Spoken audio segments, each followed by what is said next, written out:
It might seem odd that someone who grew up in a military town then established a literary peace prize. But I learned through books that words have the power to promote peace. I grew up in Fairborn, a town so closely aligned to Wright-Patterson Air Force Base that the base and the town were symbiotic. Every morning, the base would breathe in, and my father and his friends and my friends' fathers and mothers would disappear behind the fence. I was always relieved at the end of the day when the base breathed them back out again. In the hot summer days, I would often ride my bike past the missiles, the peacekeeping missiles, outside the Air Force Museum. And I would go in and I would stand in front of this vast and terrifying mural of these snarling kamikazes who were dive bombing U.S. ships. I was fixated by this mural because I did not understand it. The fearsome lineup of the B-52 bombers of the Strategic Air Command were right at the edge of town. And when they took off in rapid succession, with this deafening roar, the rumble of war would reverberate in our lungs. Our teachers would stop talking, and we kids would grab our pencils and books so they didn't bounce off on the floor. War was not a stranger to kids of my era. After all, we knew it was futile to hide under a desk during an air raid, and we played hide and seek in bomb shelters. The books I was reading then didn't help me understand my fears. Nancy Drew and the Five Little Peppers did not have anything to do with missiles and bombers and kamikazes.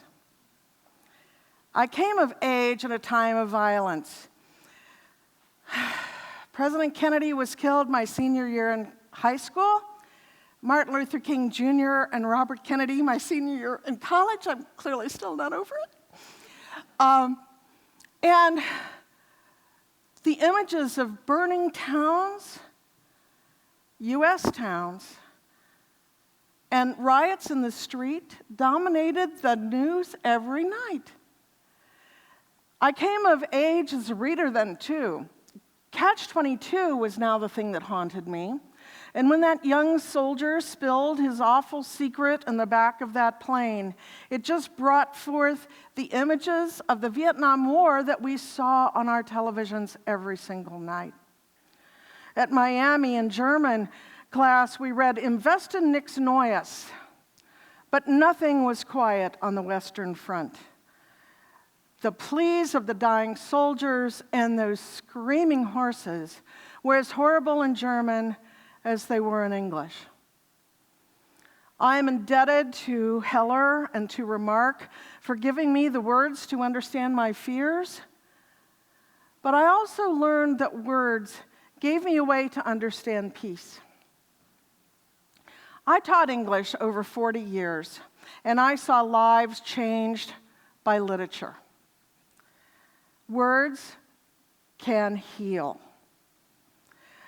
I'll never forget the desperate young man who knocked on my classroom door and asked me to come out in the hall to recite Hamlet's To Be or Not to Be soliloquy to him.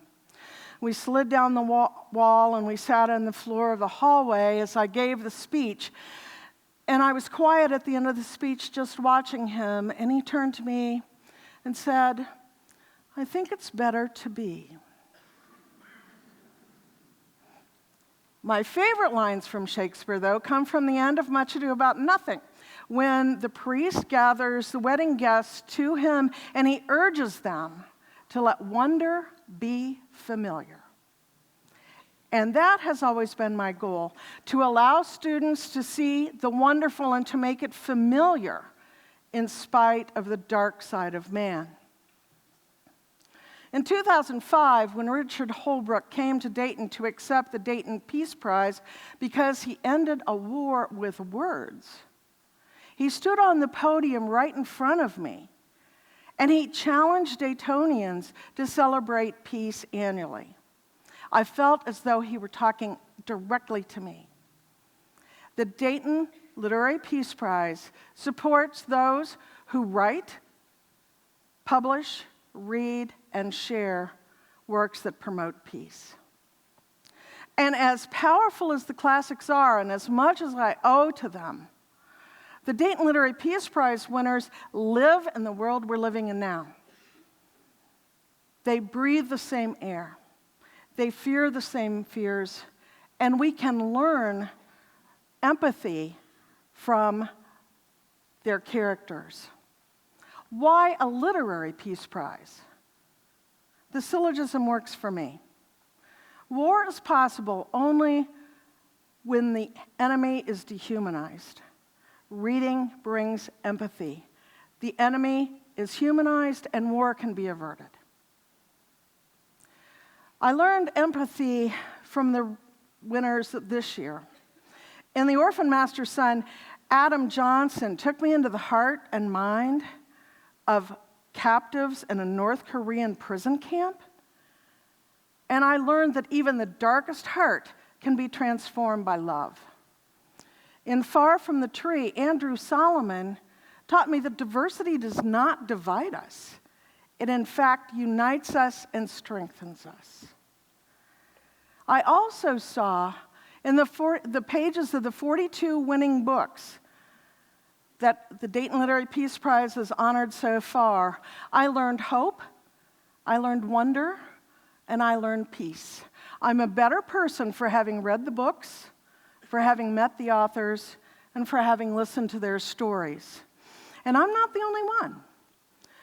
2 weeks ago at Sinclair Community College during a Q&A session, a tearful young woman approached the microphone and said to Wendell Berry, who was our Richard C. Holbrook Distinguished Achievement winner, that his books had changed her life. And he looked at her and he thanked her, but he said, "My books haven't changed your life. You have changed your life." And I know what both of them meant. That aha moment, that magic mind meld that we have with authors that can spark a change came from the book. But the strength to transform came from the student. We don't expect writers to change the world all by themselves. Readers and writers are in this together. Writers inspire us, and infuse us, and show us how to work as allies with them to build a better world. They go into the quiet of a room, and they shape truth with words. Words that can then help us be our best selves. They also create a place and time and a moment that will allow us to consider how to build peace. One word, one book, one discussion at a time. To quote our 2007 Lifetime Achievement winner, Elie Wiesel, "Are we so naive as to think that we can change the world with words?" Yes, we are. Thank you.